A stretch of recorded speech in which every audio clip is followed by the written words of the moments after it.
Ew! What's good, people? It's your boy, the Kryptonian Saiyan, bringing you a review for One Piece Chapter 142. And this chapter, it continues the story of Chopper, or Tony Chopper. And that's pretty cool. That's a pretty cool name. You know, when I read Tony, I was thinking about the band. So that was pretty cool, man. You know, that's one of the... Well, not band. That's one of the groups that I listened. No, I didn't listen to. Like my mom used to play that and Sade a lot. So when I was growing up, I used to hear that a lot. And anyway, man. So in this chapter, basically Chopper, he's getting a bond established with the quack doctor, right? And this is what I like about this. You know, Oda doesn't waste any panels when it comes to these flashbacks, man. He doesn't waste any at all. I mean, we see them on their various adventures, whether it be something simple as chopping wood, to being chased out of the village, to Chopper walking back with a tray, to them fighting. And both of them just kind of laid out, you know, even the laughter. I mean, this is really good. I like this, and I can't wait for Chopper to see Luffy's ship, because Luffy's ship has that skull and crossbones on it, you know, for their flag, and that's actually what the Quack Doctor was using. And his logic behind it is a lot better than Luffy's. If I'm not mistaken, I don't recall Luffy actually having a purpose for why he wanted that skull and crossbones, but and if I'm wrong, correct me, but I don't remember it. But with this, you know, this was pretty cool. You know, basically the Quack Doctor's reasoning behind this is he says that there's no disease that's incurable, and he's going to be the one who chases away sickness and death. And I thought that was pretty cool, and I think that says a lot that the Witch Doctor is, all these years later, she's continuing to keep his flag over the Drum Castle. So I thought that was pretty cool, man. But one of the other things in this chapter that's very real is that we see that there is a doctor hunt going on.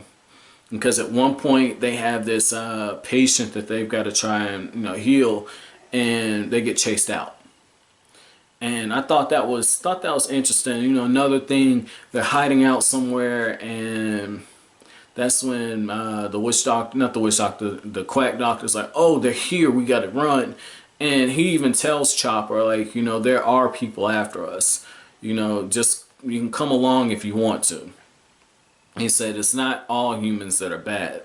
And he says that this island and these people, they're sick, and he's gonna heal them. That's when he goes on to a spiel, and I thought that was huge, man. You know, it on one hand, it's cliche to have someone say they want to save their people, save, you know, their community, whatever you want to call it. But I like how, once again, Oda takes a cliche and he flips it, and that's what I mean. Like, that's the mark of a good writer, when you take something that's been done over and over, and you take something like, I'm just gonna cure everyone with these hands, I'm gonna practice medicine. Like, take something like that and you flip it. You know, you make it your own, you make it unique. That's the mark of a good writer, when you can do that. So I like how he did this. I very much liked it, because it tells me that he put thought into this, and that this wasn't just something that, you know, he just pulled out of his ass. And when I say that, I'm referring more so to Kubo. Kubo has his moments, you know, he has his moments where it's just like, dude, like, I call it the Aizen moments, because I think the rest of Bleach is very, very decent, but I think that when it comes to Aizen had just the magical eraser where something happened, nope, I planned it, move on. So in this case, I like this because everything's being, you know, knocked back together. It's being threaded in. And he even, I'm talking about Oda, he even reaches back and, you know, pulls in Ingram, because we see that Dalton is having, and this was a flashback within a flashback that was done right, because we see Dalton having a younger Dalton having a flashback to when he first met Vivi a few days ago in the One Piece world. And that goes back to his memory of, haven't I seen you somewhere before? And you know that he didn't forget who she was, because she put her kingdom before her own pride. because what happened was you know, Wapol just knocks her upside the head, and he says, well, my hand slipped, and you could tell that she was upset, and Ingram was about to kill him. And Dalton said he was very impressed because she understood that in a situation like that, that with all those leaders, if she would have acted in the wrong way, it would have been an act of war. And to be 10 years old, she understood it. So if she was 10 during that point, she's got to be 16. Depending on when during that 10th year of her life this took place, she might be 17. But this is very rich, man. This is very rich. I like that because it shows that at that young age, that training she got to take over, she was probably a better leader than 60% of adults, man. So I like that. And like I said, it's just, you know, everything's being threaded together, and I'm really enjoying the way that this is going, man. I just don't know what's going on with the Quack Doctor. Obviously, he either gets outcasted or killed or what.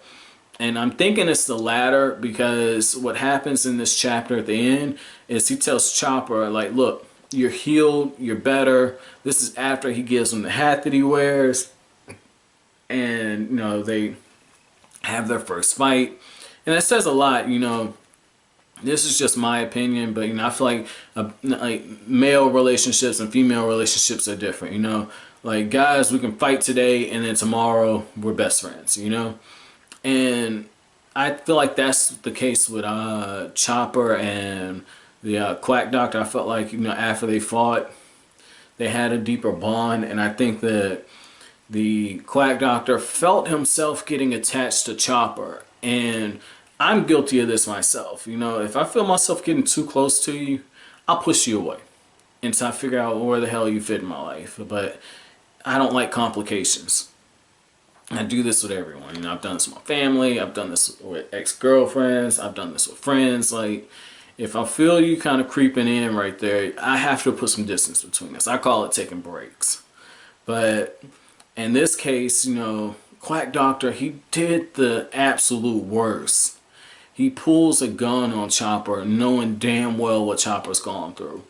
And it just shows you, in my opinion, how much he cared for him. But that was a dick move to do, man. That was a huge dick move. But those are just my thoughts, guys. Let me know what you think down in the comment section below.